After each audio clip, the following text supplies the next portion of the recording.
Il-Partit Nazzjonalista jingħaqad mat-talba tal-familja ta' Nicolette Girxi sabiex issir inkjesta indipendenti ħalli jiġi stabbilit x'seta' jsir aktar mill-istat sabiex il-qtil ta' din il-mara jiġi evitat. Sostna dan il-kap tal-Partit Nazzjonalista Bernard Grech permezz ta' messaġġ fuq il-midja soċjali kif insista li ma jistax ikun li tintilef ħajja oħra u l-familja tiġi mċaħda minn kull verità.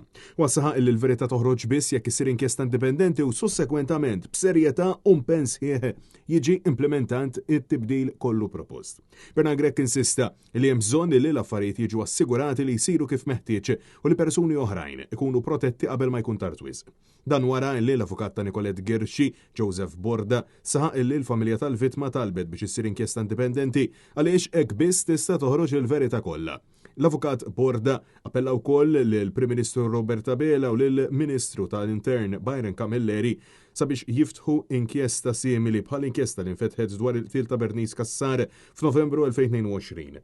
Hekk kif lan ta' dik l-inkjesta kien illi jkun determinat jekk kien xemm xi nuqqasijiet mill-awtoritajiet.